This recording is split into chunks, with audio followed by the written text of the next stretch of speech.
magandang gabi pa rin sa inyo lahat. Tatapusin na lang namin yung 3 battle, tapos puro performance, tapos sa semis, para dire-diretso tayo, mabilis yung ating programa. At syempre, alam ko rin, nagmamadali rin kayo, gusto nyo na rin umuwi. Pero hindi pa tayo uwi dahil may mga battle pa.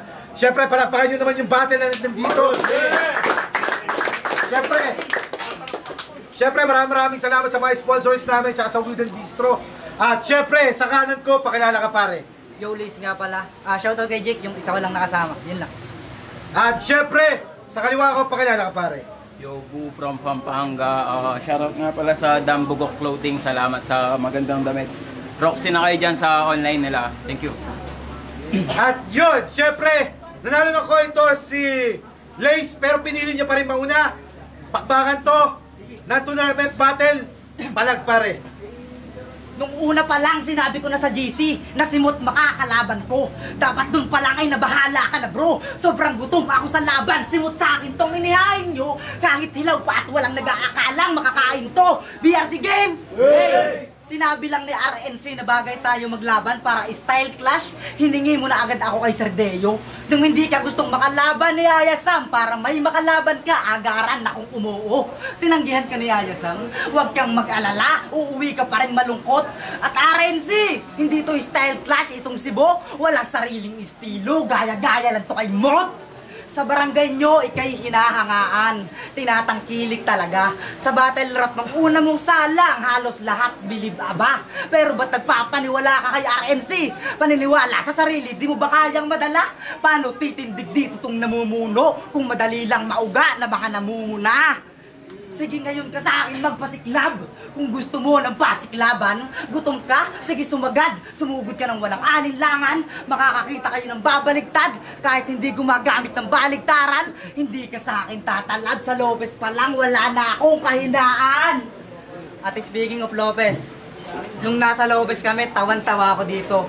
Nung tutulog na kami, tinali yung short niya ng napakahigpit, walang kayang maghubo. Sa gilid pa siya pwesto, talagang alistong-alisto. Takot na takot siya sa pag-aakalang namumuwi talaga si Cho. Habang nasa biyahe kami, panay patingin sa notes niya sa cellphone. Sabik to sa laban nun, todo practice mula Pampanga hanggang Quezon. Handang-handa si chairman. Kami kasi yung dadayo at susugod. Buti nga inawat ng kapitan nila. Gusto pa sanang magsama ng mga tanod. Tapos hindi ka sinipot? Okay lang yan pare. Ang mahalaga, sinipot kami. Huwag ka sanang iiyak sa mga sasabihin ko ngayong sakin ka na patapat. Di mo ko kayang mabitak. Walang sinasayang tong tinta kahit isang patak. Di ba masipag ka magsulat? Tignan natin ngayon kung sinong tatatak. Kasalanan mo to pagkat humingi ka ng kalaban na mas malakas pa sa isang pangkat.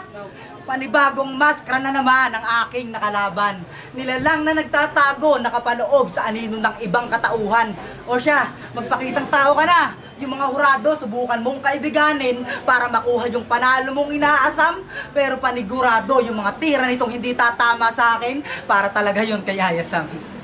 Yeah. Yo, oo. Nagpunta kami ng Quezon. Ikaw yung pinagluto ng uulamin. Yung niluto, adobo.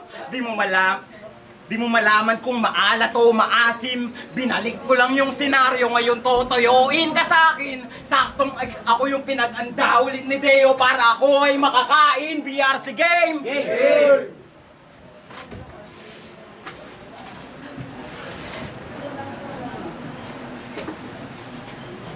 O pagkain na naman ba? O tuturuan ko lang to kung paano magluto. Ipapalasap ko sa kanya ang mapait na pagkatalo. Pagtapos kitang busugin at babuyin ng pagkatao, masasabi mong ang sarap maimpatyo sa mga bara na handa ko. O pagkain. Sige hanggang ikay manawa. Tawag na kayo ng ambulansya, mawawalan to ng panlasa. Sinakto pa sa atrese, kaya't huwag ka sanang mabahala. Ngayon ikaw ay mamalasin pagkat handa ko ay may lason na kasama o asintado na ba?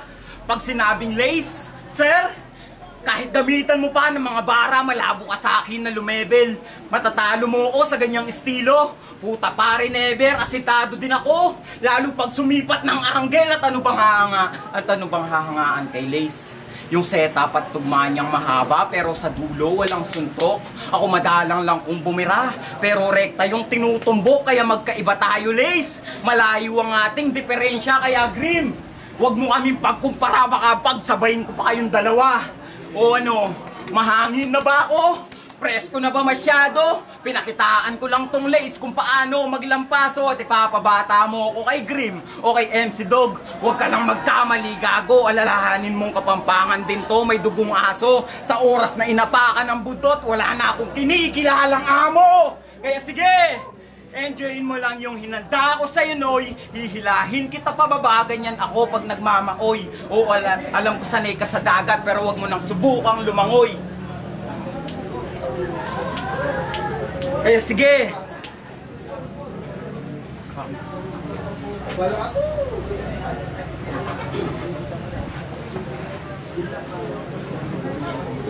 Kaya sige.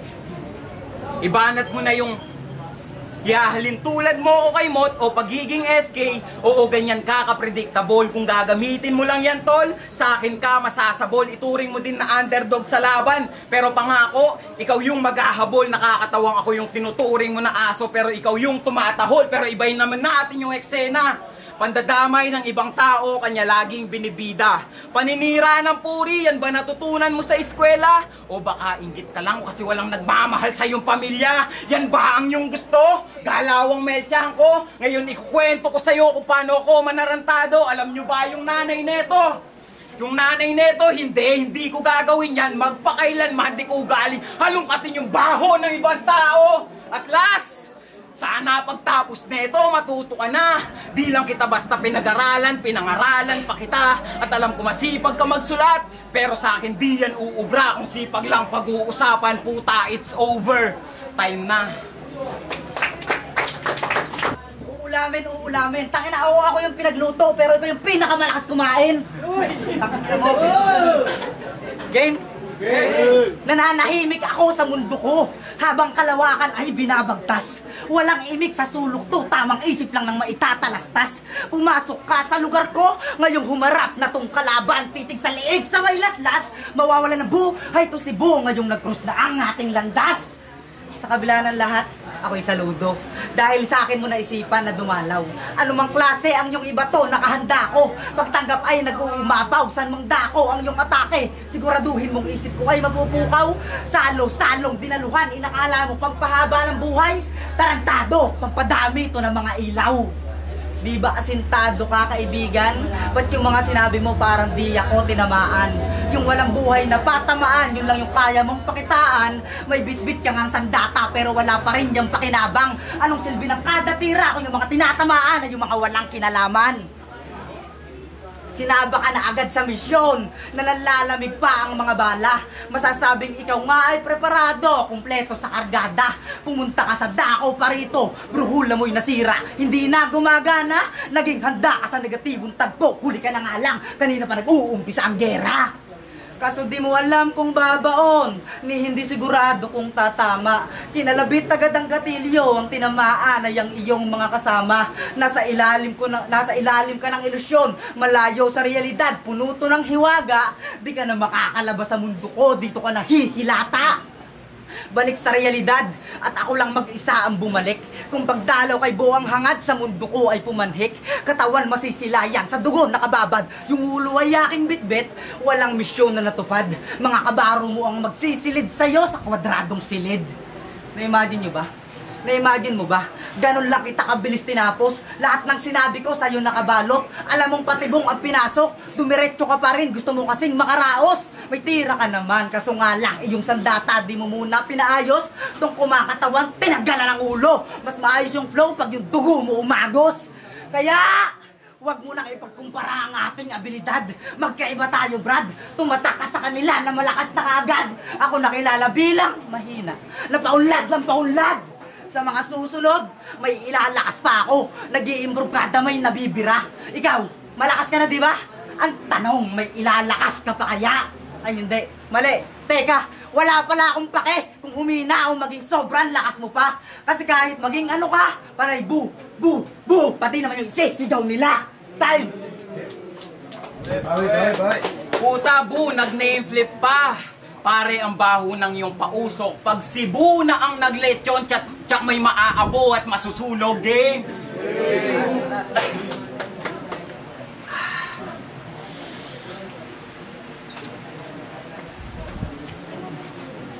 Lagi niyang tinatanong sa kalaban, papalag ka ba? Ngayon ako naman magtatanong kung papalag ba siya at ngayon papalag na, di ko na papalagpasin. Ako yung tinuturing na sik sa laban pero ikaw ang papalag natin. Babalagbagin tanga ito sa aking alon, di na makakasalba tong pabida, malabo na ang makaahon. At dahil mabait ako, sasagipin pa din kita. Pag nagkataon, dadalhin kita sa lupa, dun kita ibabaon. Kaya sige, enjoyin mo lang yung hinanda ko sa'yo, Noy. Hihilahin kita pababa, ganyan ako pag nagmamaoy. At alam ko sanay ka sa dagat, pero wag mo nang subukang lumangoy. Hindi mo na magagamit ang iyong galing pagkat nilagay na kita sa kumunoy. Sa trahedyang isinalin, ikaw yung ginawa kong paksa. Mga napiling dilubyo, halimbawa ka na biktima. Alon at kumunoy, sana nagets mo na kung patuloy ka lang lalaban, talagang mapapahamak ka. Eh tatanungin ulit kita, papalag ka pa ba? Siyempre, matik si Lace papalag yan. Laging handang lumagari. Sagot niya daw sa aking panalo, ay baka sakali, pero di nabali kung mayari. Kung sakali ay babawi, madapa man ay babangon, sisipagan ko palagi. Tuto pa rin mga pangako at hindi ko binabali. Itataya ng patipato para handa laging makabawi. Pero paano mo ko madadali? Magaan ang iyong atake, samahan mo man ng sweet, mabagal ang iyong pag-abante. Iba ang aking atake, swabe lang kung dumiskarte parang Efren Bata Reyes versus Django Bustamante. Ganyan pumunto, dikit-dikit. Hindi yung isasakripisyo mo yung setup para lamang sa punchline na pilit. Yan estilo niya. Sobrang babaw kung mag-isip. Nagmistula kang si Mariano Ponce, nagsakripisyo na't lahat. Wala pa din napabilib, Mariano Ponce. Hindi kinilala bilang bayani. Oo, tulad ni Mariano Ponce, wala ka ding parangal na maaani. Gusto ko pa sanang itodo, baka ako'y masobrahan. Ba't ko palalaliman kung sa pangpang palang lunod na yan? Bumaba ako sa level mo para lang ikay mapantayan. Kasi sa'yo na mismo nang galing na mas masarap pumatay ng pumapalag kesa walang kalaban-laban. Kaya sige, palag lang. Huwag kang manginginig. Ituloy mo lang yan pare na parang wala kang narinig. Time. Ay. Bawi. Daming sinasabi, napakayabang mo pare. Bumaba ka sa level ko, dito ka na mayayari. Sabi sa akin ni Sir Deo, wag daw akong totodo para siguradong manalo ka at hindi ka mabaon. Joke lang yun, wala siyang sinabi na gano'n. Lulubog daw tong bataan ngayong napadayo siya dito, tangina. Tung dayo, papakitaan ng kultura. Dito ka na magmamantya. Mala, lapo-lapo kay Magellan. Mapapalaban tong Hudyo. Saluhin mo kada bira. Talagang tagtad ka ng taga sa bataan kahit na Cebu ka pa. O baka sabihin mo, taga Pampanga ka tapos napunta sa Cebu. Sobrang layo ng setup. Nung lumutang yung Battle of Bataan, EJ Power versus Poison 13, Jago sa Cebu yung naganap. Kaya yung sinabi mong ilulubog mo, Bataan, mali ka dyan, brother. Tsaka paano mo ilulubog tong Bataan? Rap conquer kung may mahusay na handler. Pundasyon ng mga nauna. Dumigma sila sa lansangan o kahit sa gilid lang ng mga panel. Nagpatuloy sila kahit alam naman natin na dati bihira lang at tumatanggap sa rap battle. Tapos unang laban mo kay Yox, pagpapalubog sa Bataan, isa sa mga napili mo na anggel, hindi mo kayang mapalubog tong BRC ngayong naglalayag na ang sarili nitong channel. Makitang tao na kabaitan. Gustong magdilang anghel kada letrang mabuo. Ang sarap mong sikmuraan hanggang sumuka ng dugo. Sobrang sama ng ugali mo, di lang pansin pero yun ay aking nabuko. Sa akin may kalalagyan to. Ngayong nagharap tayo sa ring, itong si Bo KO. Buko, Bo KO, tangina mo. Mahal ko ang battle rap. Halos sigit pa sa aking buhay. Ikaw sumali ka ng battle rap para sa susunod na eleksyon yung pangalan mo umingay. Butante niya kasi si MC Dog. Kaya sa akin, paghihigante ang kanyang naging pakay. Gusto mong ibawi yung tropa mo, pero ngayon babawian kita ng buhay. SK chairman to ngayon. Hindi malabong sa hinaharap, humabol to ng cup. Tapos criminology pa yung kurso. Talagang gusto niya maging cap. Tinapat ka sa mahilig magtanim ng crap. Bangkay mo sa pataba ko lang isasangkap. Pag may umusbong nakabute sa ginawa kong pataba, popost ko lang sa FB. Pa-ID mga kap. Ano? Puro ba kap? Sige kap. Sa pinaghihinalaan nyo na may sala. Kaso paano nyo mapapatunayan kung yung ebidensya binaon, pinampataba na? Last round. Dahil mo sinabi, wala namang katotohanan. Game? Nabusog ka ba ng round 1? Malamang dito sasakit na ang iyong tiyan. Pero di sa katatawanan, kundi sa kawalang yaan. Saludo na ako sa'yo, par. Yung round 1, round 2, nagawa mo na malunok. Ngayon ipapakita ko sarapan, tinatago niyang bulok. Game? Alam nyo namang nagbabaligtaran yan. Diba? Nagbabaligtaran yan. Kayo naman ay dalang-dala. Kinukonsinte nyo kasi sa mali niyang ginagawa. Ayan tuloy lumaki na kanyang ulo. Tinuloy ang kamangmangan. Hindi mo lang alam sila yung nagbabaligtaran dahil sa kanilang saloobin. Ikaw yung pinagtatawanan. Ibaligtad mo ba naman? Yung ikaw. Sinong di matatawa mga pambobo mong galaw? Wala diyang naiinspira, sobrang kupal nito ngaw. Sa Quezon, pinagtripan lang siya. Literal na bumaligtad yung ikaw. Lumabas mong image ay wakin ang ina! Ano pa pag ang kalaban hindi na niya kaya sa sulatan? Trabaho ang ginagawang rason. Sabay pa yan magpapaawa at ang daming palusot. Madami din akong ginalawan, pero di ko yan sinusumbat. Di ko ginawa yan na dahilan para di makapagsulat. Kung akala mo ikaw lang, manahimik ka na po. Paano ka patatagal sa scene kung puro pagbubuhat bangko? Kasi sabi niya sa kalaban niya sa Quezon, no? Siya daw ay nagsaliksik at bumuo ng pandigmaang kataga. Tinuon daw ang atensyon at hanggang mapagtanto niya na Bisaya pala siya. Tangina. From Quezon to Bisaya. Tangina, malayo talaga. Matuto ka nga ilugar yung punchline, di yung saan-saan ka napupunta. Pero tara, pag-usapan natin yung panlalait mo sa mga Bisaya. Ano, G? Tanong ko lang, anong problema, Chong? Mapabisaya o Tagalog? Walang problema doon, di ka ba nahihiya kay 30? J-Block, 6th Street, Looney, baka sa kanila ka pa humuhugot ng inspirasyon. Gets mo ba yung punto ko doon? Lahat yon mga Bisaya pero nagawang maging kampyon. Di ko pinagtatanggol mga Bisaya. Minumulat lang kita sa katotohanan. Lagi mong tandaan na dito sa bansang Pilipinas, halos Bisaya ang nabigay sa atin ng karangalan. Ano masakit? Ha? Masakit? Sige, namnamin mo. Ngayon mo maliitin mga Bisaya pagtapos mong marinig to. Lakas mo manlait sa mga Bisaya. Bakit? May narating ka na at saka mo na sila yabangan pag nalampasan mo na ang naabot nila. At last, pinangaralan kita ng round 1 kaya sa akin ka may natutunan. Pumalag ka nga ng round 2 pero lunod ka naman sa kaalaman. Pinamukha ko sa round 3 ang sarili mong katangahan. Ngayon, alam mo na hindi lahat ng bago ay masarap tapakan. Time. Yun, kung gusto niyo yung battle na yun, parapahan niyo naman. Yun, di na namin papatagalin. Ang boto ng hurado, 4-1 para kay Boo. Yo, shoutout nga pala kay Liz. Yo, hindi ko na masyadong na yung round 1 to pero maraming salamat pa rin. Thank you. Ayaw nila magpagkakyat, yo, like Ramnan, Elga. Ako lang yung kaisa-isang bumuto kay Liz. Kasi halos pantay lang naman sila ng punchline count. Pero pinagbasihan ko na lang yung starter ni Boo. 1 kay Lace, 2 kay Boo. Kasi nagustuhan ko yung pre-med niya dun sa Cebu, sa name plate. Tapos third kay Lace kasi parang punchline. Yung Apollo ng Nan, maganda parehas yung performance, yung stage presence ng dalawa. Pero all 3 rounds, mas natripan ko yung sulat, yung content ng dala ni Bo. Pero kung sa stage performance, makukuha yun ni Lace. Pero all 3 rounds.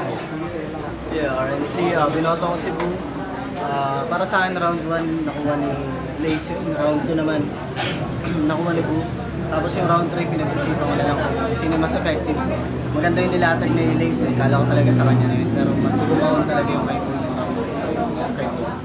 Yung Sparta Pluma, round 1 binoto ko si Lace. Advance tampo doon sa performance mo.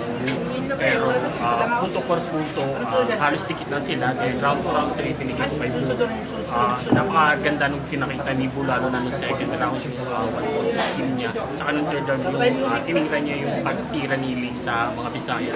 Sobrang consistent yung creation din ni Bu. And syempre ni Lace din, pero overall, mas pinigil yung boto ko kay Yun, binoto ko si Bu, round 2 and 3. Kasi mas naging effective yung punchline niya kasi sa rhyme. Paggamit lang na rhyme lang nagagawa.